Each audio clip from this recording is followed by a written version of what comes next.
NASA uses silver ions to purify drinking water on the International Space Station. The same agency that keeps astronauts alive in orbit selected this technology. On Earth, the CDC acknowledged it. Then they walked away from it in 1971. Americans spend between $20 and $300 on commercial water filters. Those filters clog, they expire. They require replacement cartridges from the same companies that sold them. The method NASA chose can be built at home for approximately $2. It never expires. It requires no replacement parts from any supply chain. By the end of this video, you will know the exact formula, the exact ratio, the exact production process, step by step. A permanent water purification system that eliminates both bacteria and viruses. 2 legal over-the-counter ingredients. Oh, that is not a sales pitch. That is a documented fact you were never supposed to stumble across. And the reason you were never supposed to find it has nothing to do with science. It has everything to do with money. This channel exists to recover exactly this kind of knowledge. Welcome. If you're new here, understand what this channel does. We recover practical survival knowledge that was once openly acknowledged by institutions. Knowledge that was quietly sidelined, not debunked, not disproven. Sidelined. There is a difference. Every week, we pull one method out of the institutional memory hole and put it back in your hands. Subscribing is not a favor to me. It is a decision you make for yourself. To stay connected to a network of people who believe that self-reliance is not a fringe ideology. It is the original human operating system.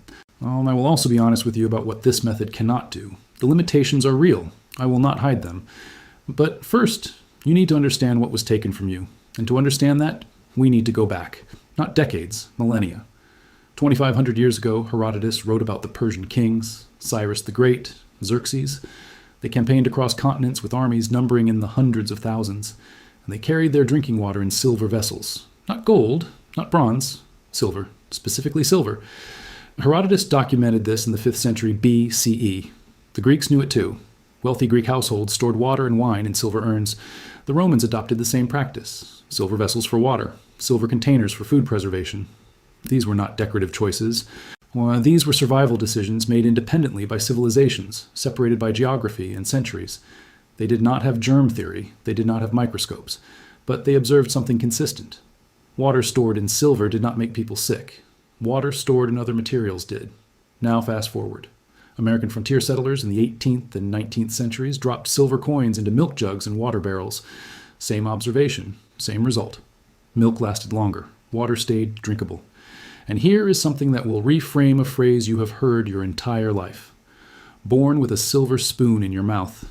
You were taught that meant wealth. It did not. Originally, it meant health. Families who could afford silver utensils had children who survived infancy at higher rates. The silver spoon was not a status symbol. It was an antimicrobial delivery device. The phrase was about survival, not privilege. That meaning was lost, conveniently. Now move forward again. Late 19th century, early 20th century. Before antibiotics existed, physicians used colloidal silver preparations to treat infections.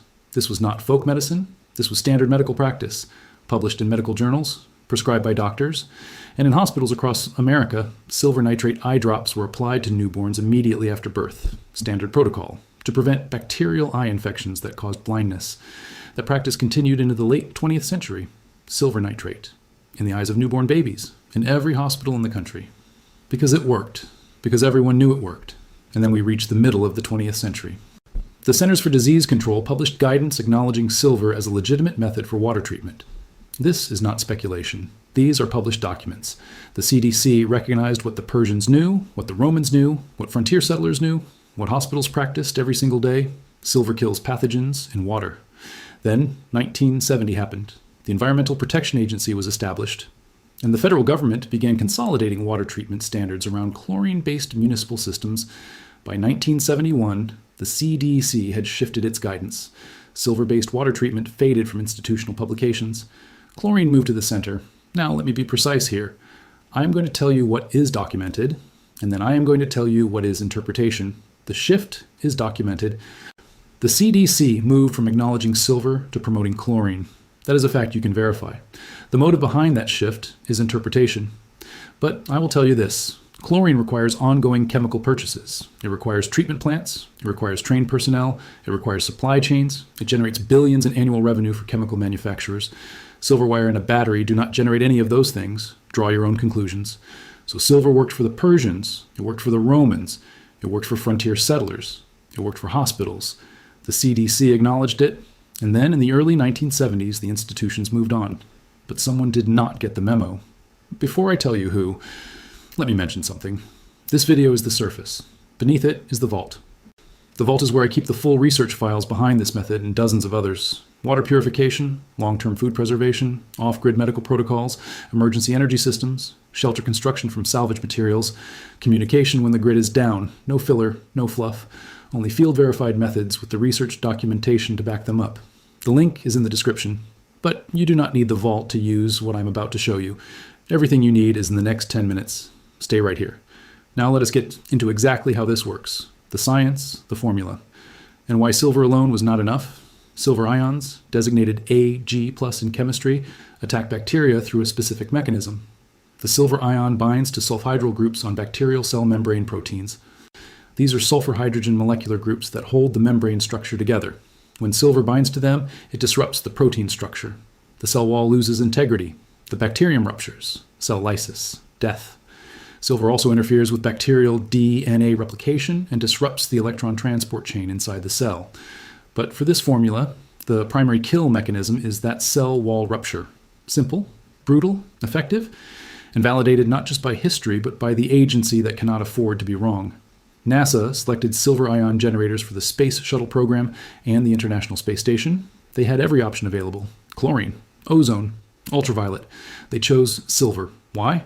Because chlorine produces trihalomethanes and other disinfection byproducts. In a closed-loop spacecraft life support system, those byproducts accumulate. They become toxic. Silver ions do not produce byproducts. They kill bacteria and remain inert in solution.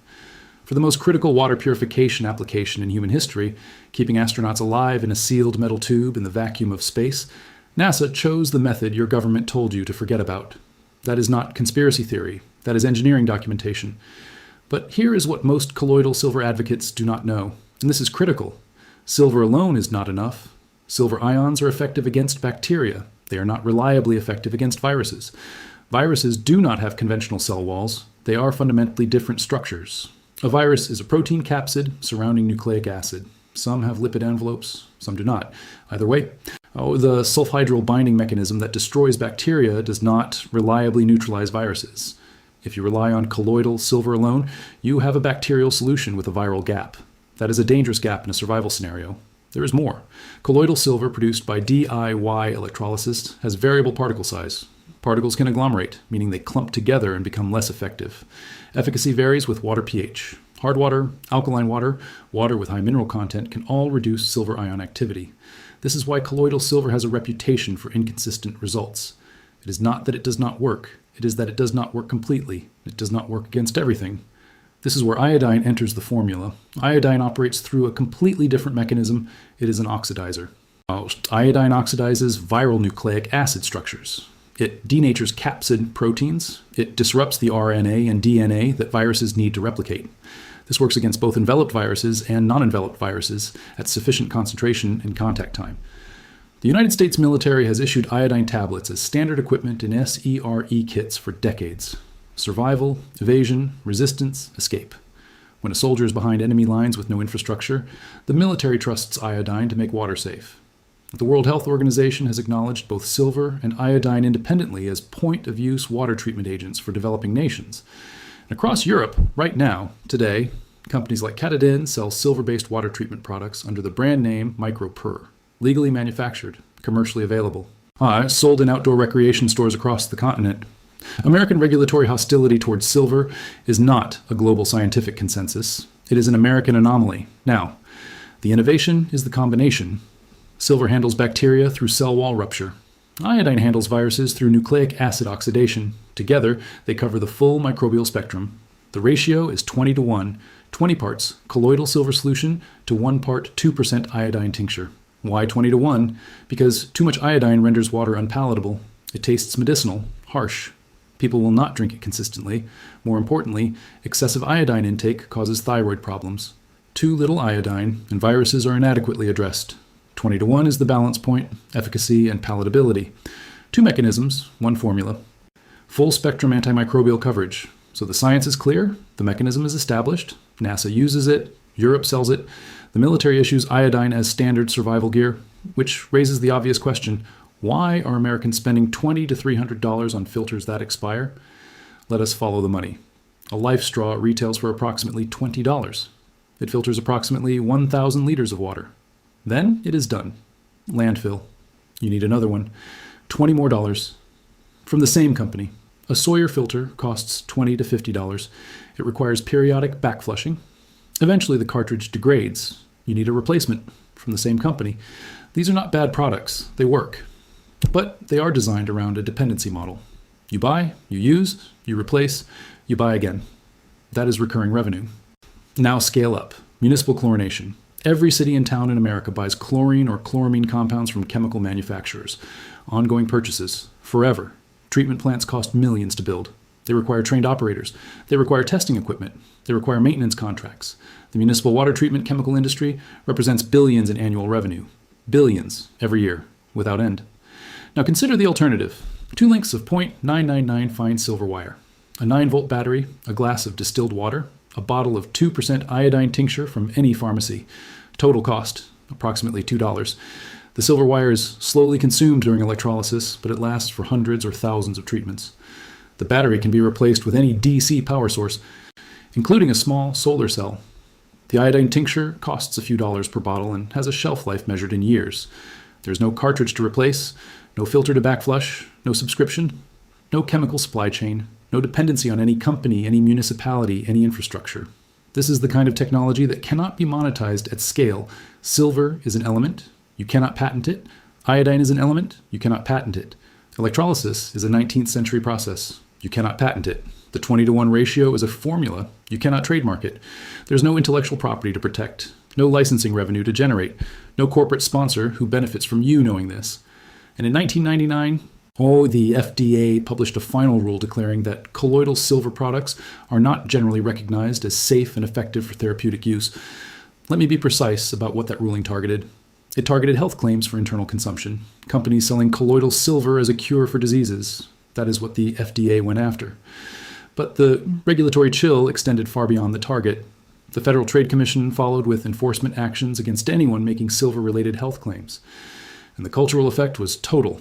Silver became associated with quackery, with snake oil, with that blue guy on the internet, the substance that Persia trusted, Rome trusted, American hospitals trusted, the CDC acknowledged, and NASA selected for the most important water system ever engineered was reduced to a punchline. Now, what I am about to say is interpretation, not documented fact. The shift from silver to chlorine was not necessarily a scientific upgrade. It may have been an economic and administrative preference, a preference that favored centralized, revenue-generating infrastructure over decentralized, self-renewing alternatives. But the outcome for you is the same, regardless of motive. You were paying for something you could have built for $2, and nobody in a position of authority had any financial incentive to tell you. If this is the kind of knowledge you want access to, not theory, not hype, but the actual formula, subscribe and stay connected. We recover one of these methods every week. The full instructions are next. Now, I promised you honesty, so before I give you the step-by-step, here is what you need to know about the risks. I am not going to hide anything. Argyria. If you consume high concentrations of silver over prolonged periods, silver particles deposit in the skin. The result is a permanent blue-gray discoloration. It is not reversible. The concentrations associated with argyria are significantly higher than the approximately 10 parts per million produced by this method for water treatment. But the risk exists. You need to know that. Iodine. Prolonged daily iodine intake beyond a few weeks can affect thyroid function. If you are pregnant, do not use this method. If you have hyperthyroidism, Hashimoto's disease, Graves' disease, or a known iodine allergy, do not use this method without medical guidance. Iodine allergies can be serious. This is an emergency and survival water treatment method. It is not intended to replace your daily municipal water supply indefinitely. Chemical contaminants. This method kills microorganisms. It does not remove pesticides. It does not remove heavy metals. It does not remove industrial chemicals. It does not remove radioactive particles. If your water source is contaminated with chemical or radiological threats, you need activated carbon filtration, distillation, or ion exchange. This is antimicrobial treatment. It is not comprehensive purification. Cryptosporidium. This protozoan parasite is resistant to chemical disinfection at standard concentrations. Both chlorine and iodine struggle with cryptosporidium. This is a known gap in this method. Boiling or ultraviolet treatment addresses cryptosporidium more reliably. Concentration and precision. Without a total dissolved solids meter or colloidal silver testing equipment, the 10 parts per million target is estimated by time, volume, and visual appearance. This imprecision is one reason colloidal silver has a reputation for variable results. And the word permanent, I used it loosely earlier. Let me correct myself. The silver wires are consumed slowly during electrolysis. They thin over time. Batteries deplete. Iodine is consumed with each treatment. The system has extremely low ongoing cost and very long consumable lifespan. But it is not literally infinite. Nothing is. Those are the real limitations. Now here's the real method. Step by step, nothing held back. Step 1. Produce colloidal silver. You need 2 lengths of 0.999 fine silver wire, approximately 6 inches each. Total cost approximately $1 to $2 from any jewelry supply retailer or online precious metals dealer. You need 1 standard 9-volt battery.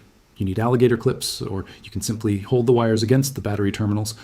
You need a clean glass container, not plastic, glass. And you need distilled water, not tap water, not spring water. Distilled.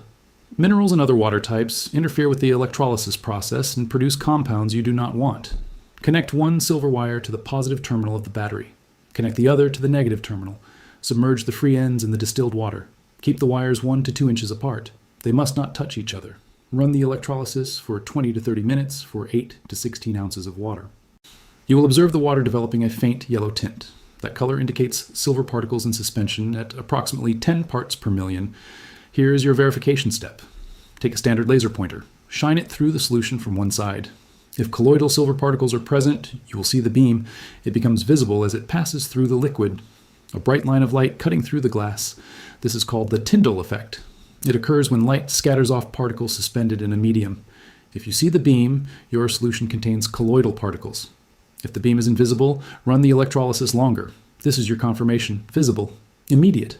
No lab required. Step 2. Prepare your iodine. Standard 2% iodine tincture. Available at any pharmacy in the country. No prescription. No preparation needed. Use it directly from the bottle. Step 3. Mix at the 20-to-1 ratio. 20 drops of your colloidal silver solution to 1 drop of iodine tincture. For larger volumes, scale proportionally. 20-to-1. That is the formula. Step 4. Add the mixture to your contaminated water source. Pour it in.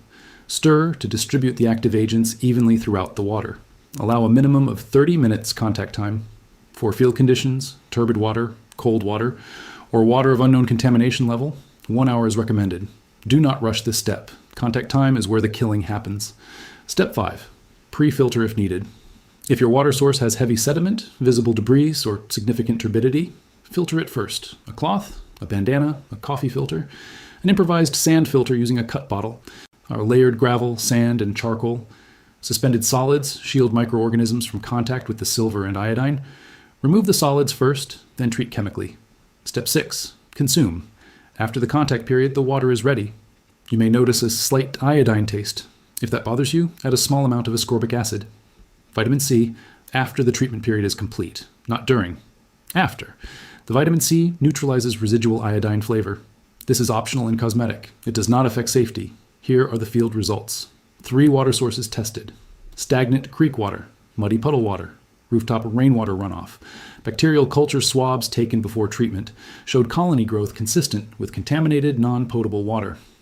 After treatment with the silver iodine method at the 20-to-1 ratio with 60 minutes contact time, the swabs showed 0 bacterial colony growth. Complete sterilization, all 3 sources. And this entire system cost $2 to build. It can be regenerated with any DC power source, including a small solar cell the size of your palm. A life straw filters approximately 1,000 liters and then becomes landfill. This system has no equivalent expiration. That is the method. $2, 2 ingredients, both legal, both available today at any pharmacy and any jewelry supply source in the country. Now let me tell you why this matters more than you think. There is a scenario that every serious person considers quietly, even if they do not say it out loud. A nuclear detonation, a grid failure, a cascading infrastructure collapse, a prolonged disruption of centralized services lasting weeks, months, or longer. In every one of those scenarios, there is one variable that determines who survives and who does not. Water, not food. You can survive weeks without food, not shelter. You can improvise shelter from almost anything. Water. 3 days without clean water and your body begins to shut down.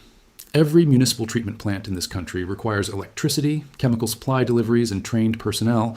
Remove any one of those 3, and the tap stops producing safe water. Every commercial filter requires a supply chain to manufacture replacements.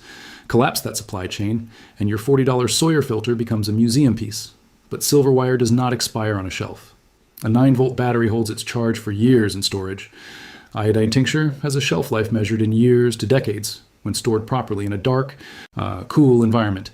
And the knowledge of how to combine them at 20 to 1 cannot be confiscated, cannot be embargoed, cannot be supply chained, and cannot be taken from your mind once you possess it. Here is what you now own. A method trusted by Persian kings 2,500 years ago, practiced by Roman households, used by American settlers on the frontier, administered to newborn babies in every hospital in the country, acknowledged in writing by the Centers for Disease Control, selected by NASA for the International Space Station, commercially manufactured and legally sold across Europe today, and available to you right now for $2. It was not hidden because it failed. It was moved out of view because it could not be metered, licensed, or sold on a recurring subscription. You now hold the formula, the ratio, the process, and the honest limitations. No filter company has to stay in business for this to work. No municipal system has to remain operational. No supply chain has to function. This knowledge was buried through institutional emission for over 50 years. Sharing this video is not promotion. It is recovery. It is putting a piece of practical survival intelligence back into circulation where it belongs, in the hands of people who will actually use it. Next week in the Vault, we are covering a long-term food preservation method used by naval ships for centuries that requires no refrigeration, no canning equipment, and no electricity. The institutions moved on from that one too. I found the documentation. You will want to see it. Subscribe, stay connected, and share this with someone who needs it. Because the next time the tap stops flowing, the only thing standing between your family and a crisis is knowledge you either have or you do not. Now you have it.